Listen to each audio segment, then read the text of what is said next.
6 months after his crash landing, the Artemis sat repaired and gleaming in the village clearing. The Lyxian engineers had done remarkable work, integrating their organic technology with his mechanical systems. The result was something entirely new, a hybrid ship that breathed as it flew, that healed its own wounds, that responded to intention as well as commands. Kai stood before it with mixed emotions. The repair had taken longer than necessary. He and everyone else knew that. They'd been delaying this moment, the choice that would define his future. "She's beautiful," Zin said quietly beside him, her hand finding his. "Your people make ships well." "Not as well as they could," he replied. "Not with understanding we could build together." She glanced at him, golden-flecked eyes full of hope and fear. They'd spoken of this often in the dark hours of night, between kisses and caresses, but now it stood before them in gleaming reality. Commander Reed's voice crackled through the restored communication systems. "Artemis, this is Earth Control. Do you read? Over." Kai squeezed Zin's hand before stepping toward the ship. His finger hovered over the response button. 6 months of static, Earth must have listed him as MIA. "Earth Control, this is Commander Brennan. I read you. Over." The pause was long. Then, "Brennan, my God, man, we thought we'd lost you. What's your status?" "Ship repaired, ready for return transit." The words felt hollow. "But I need to discuss." "The locals, they're not what our briefing suggested." Another pause. "Are you compromised, Commander?" Compromised? The word hung in the air like a verdict. By military standards, absolutely. He knew things about this civilization that could change Earth's entire approach to space exploration. More importantly, he loved one of them with a depth that had rewritten his understanding of connection. "Negative control, I'm enhanced. The locals are highly advanced. They could be valuable allies." "Allies?" Reed's voice sharpened. "Your mission was survey and report, not negotiate." "Yeah, well," Kai glanced back at Zin, seeing her understanding despite the language barrier. "Sometimes missions evolve." That evening, the village held a choosing ceremony. It wasn't meant for him. Traditionally, it was for young adults selecting their life paths, but the elder had called for an exception. "The Skyman must choose," she announced in both languages. "Return to his world or bind himself to ours. Once chosen, the path cannot be undone." The ritual required Kai to walk between two paths. One led to his ship, one to the village heart tree. At the end of each path stood a symbol of that choice. His shipmate's calling card, a recording from his crew pleading for his return, waited at one end. At the other, Zin held a growing seed that would become his life tree if he chose to stay. "We should have run away together," Zin whispered as they prepared. "Found new place, new world." "No," Kai said firmly. "That would be hiding. This is about building bridges, not burning them." The ceremony began at sunset. The entire village gathered, even Draven, whose expression had softened from hostility to resignation over the months. Kai stood at the center point, feeling the weight of two worlds. Earth's message played first. "Kai, it's Peterson. The pirates attacked Nexus Station. We lost 30 people. We need you back, man, your tactical experience. We can't afford to lose you too." The words hit hard. His old life calling, duty pulling at him.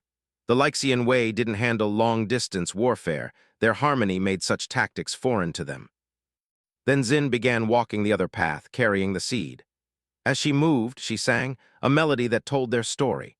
The springs of healing, the harvest dance, the nights of shared discovery, the love that had grown between star and Earth. At the crossroads, Kai closed his eyes. Earth needed his fighting skills. But this world needed something more, needed the hope that different peoples could unite rather than destroy each other. When he opened his eyes, he was already moving. Not to his ship, but to where Zin waited with trembling hands and shining eyes. "I choose you," he told her. "I choose us. I choose the future we could build together." The seed glowed as he accepted it, warm with promise. Together, they planted it at the base of the heart tree, its roots intertwining with soil that wasn't his birth world but had become his home. The village celebrated long into the night, but for Kai and Zin, the most sacred moments came in the quiet after. In their dwelling, surrounded by glowing vines and soft humming from the living walls, they made love with new meaning. "No regrets?" she asked later, tracing his chest as the twin moons set. "Only that I waited 6 months to be sure," he smiled, "though I think I knew from that first day in the springs." She raised up on an elbow. "Your world still needs you." My world needs more than what I was, he replied. It needs new ideas, new alliances. He cupped her face. I'll go back to Earth eventually, but as an ambassador, not a soldier, and you'll come with me. Her eyes widened. You think they accept me? They accepted ancient grudges and old wars. They can learn to accept love that crosses species. He kissed her softly. Besides, I can't imagine them saying no to the woman who fixed their best ship and their hardest soldier. Outside, Kai's life tree began its first night of growth, its leaves shimmering with bioluminescence. In choosing this world, he hadn't abandoned his own. He'd found a way to heal the rifts that divided humanity from itself and from the greater universe. The first Earth delegate to arrive was Counselor Maria Santos, and she nearly fell climbing out of her shuttle at the sight of the Artemis, now more growing organism than machine. Commander Brennan, she called out, professional composure only slightly rattled. You've certainly made yourself at home. Kai emerged from the village with Zin at his side. 6 months of full Lyxian living had changed him. His eyes now carried a hint of the bioluminescence that lit their nights, and his hair bore the subtle metallic sheen common to those who spent time in the healing springs. Counselor Santos, may I present Zin, first speaker of the Lyxian people and my mate. Zin stepped forward, her formal attire a marvel of grown crystals that caught the light. Welcome, Earth friend. We hope for harmony between our peoples. Over the following weeks, a careful dance of diplomacy unfolded. Zin proved an exceptional diplomat, her natural warmth melting even the most rigid Earth protocols. The Lyxians demonstrated technologies that made Earth scientists weep, medical advances that could cure diseases overnight, energy systems that worked with nature rather than against it. But the real breakthrough came during the first Joint Council meeting, when the Earth delegation proposed a military alliance for mutual protection. Kai spoke up. With respect, we don't need protection, we need partnership. He gestured to the living architecture around them. My people spent centuries fighting over resources. The Lyxians spent them learning to grow everything they needed. Imagine combining those approaches. The debate was fierce, but Zin's next move silenced doubters from both species. She invited everyone to the springs. Understanding comes not from words, she explained, but from sharing water, sharing selves. What followed was unprecedented. Human delegates and Lyxian elders sharing the sacred waters, barriers dissolving as species-deep divisions healed. By sunset, friendships had formed that would shape the future of both civilizations.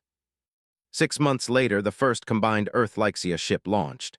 The Harmony was a vessel unlike any before, combining human innovation with Lyxian wisdom. Its destination, the stars beyond, carrying a message of cooperation rather than conquest. Kai and Zin stood on the observation platform of the new joint station orbiting the planet, watching their creation arc into deep space. Your life tree has grown tall, Zin murmured, referring to the crystal bark giant that now towered in the village center, its branches reaching toward Earth's distant point of light. Our life tree, he corrected, pulling her close.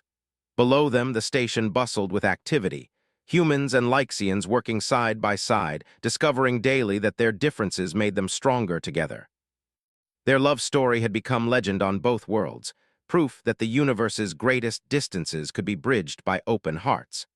Children on Earth now learned Lyxian alongside their native languages, while Lyxian schools incorporated human mathematics and Earth history.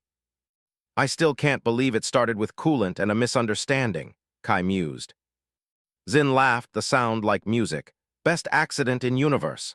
She grew serious, looking at the expanding web of connections between their peoples. You knew, didn't you? When you chose to stay, you knew it would change everything. I knew it would change me, he said softly. The rest was hope. Their first child, born 2 years after the choosing, carried both species traits, copper skin with human undertones, blonde curls with occasional metallic shimmers. By the time little Cora walked, the concept of half-breeds had evolved into something celebrated, bridges given living form. As the twin moons rose over their adopted world, Kai reflected on the journey from soldier to ambassador, from solitude to connection. The universe had pulled him from a broken ship into arms that healed far more than physical wounds. Zin nestled against him, their child sleeping between them, surrounded by the soft humming of walls that had witnessed their love story from the beginning. Outside, the first generation of cooperative ships prepared for launch, carrying humans and Lyxians to stars neither could have reached alone. In the distance, his and Zin's life tree glowed with evening light, its roots deep in Lyxian soil, its branches reaching toward Earth and beyond. Like their love, it belonged to neither world but to both, creating new beauty from the marriage of different evolutions. The future stretched before them, not human or Lyxian, but something gloriously new. And it all began with a crash, a puddle of coolant, and the gentle hands of a man willing to heal what he had unknowingly damaged, discovering in that simple act the love that would unite worlds. Above them, stars called with voices no longer alien but full of possibility. Together, they would answer, carrying their love as a beacon into cosmic distances that suddenly didn't seem vast at all. For they had learned the universe's greatest truth. Love was the only force strong enough to bridge any divide, transform any separation, and create harmony from the most unexpected collisions. Their story became more than history or mere legend. It became hope incarnate, proof that the barriers between worlds existed only until someone brave enough chose to cross them. And in crossing, discovered that home was not a place but the space between two hearts beating as one, no matter how different their origins. As Earth's moon rose to join its Lyxian twins, Kai and Zin held their daughter close, surrounded by the life they'd built and the future they'd helped create. In the end, the greatest journey was not measured in light years, but in the distance between reaching out and holding on. Their love had bridged that distance, and in doing so, united the stars themselves. The end retry Claude can make mistakes. Please double-check responses.